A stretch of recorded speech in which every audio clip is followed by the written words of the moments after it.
Brought to you by Penguin.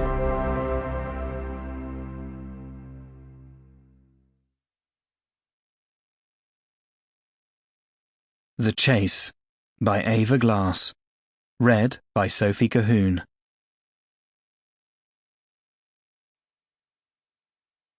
Chapter 1.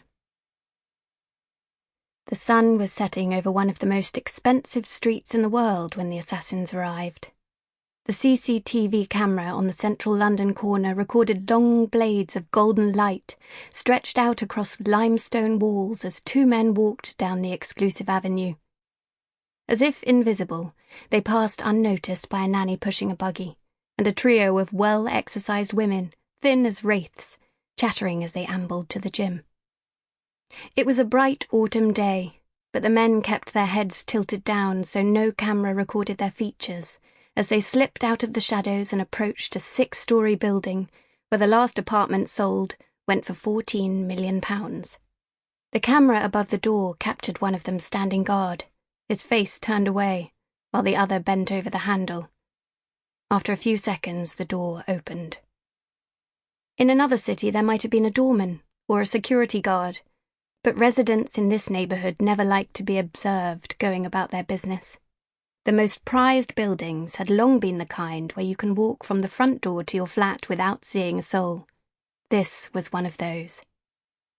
Bypassing the Art Deco cage elevator with its modern security camera, the men climbed the red-carpeted stairs without being challenged, all the way to the top floor.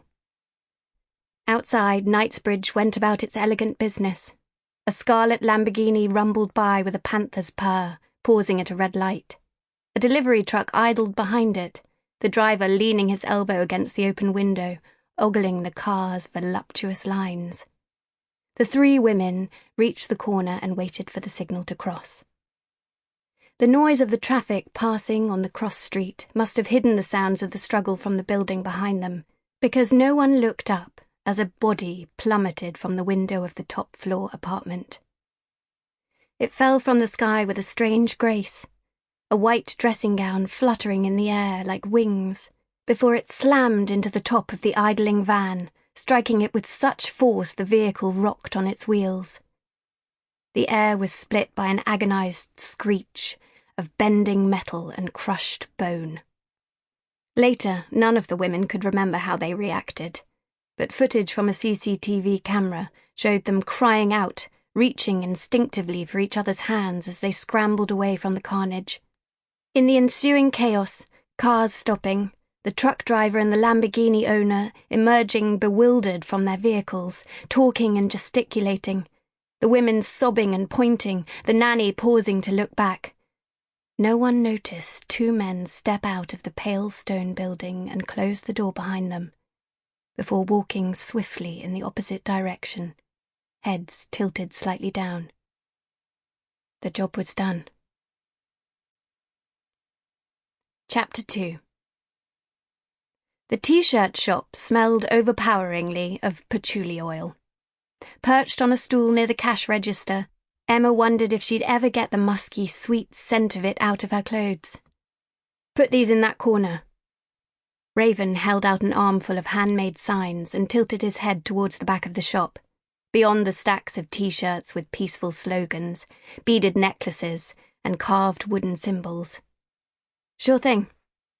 Emma jumped to her feet and bounded over. There were about 15 signs, the paint barely dry. They swung as she walked to the back of the small shop, sending random words flashing in vivid red, green, and blue.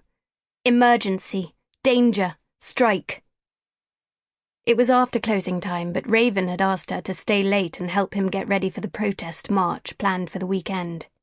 A shaggy-haired political zealot, Raven managed this North London shop and spent the rest of his time organising a left-wing protest group. He was 33 years old, but looked younger because of the hair and the tattoos. His birth name was David Lees, but he'd changed it legally 8 years ago to the more memorable Raven Hawkhurst.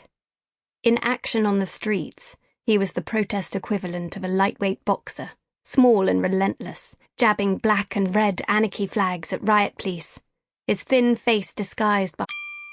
Sample complete. Ready to continue?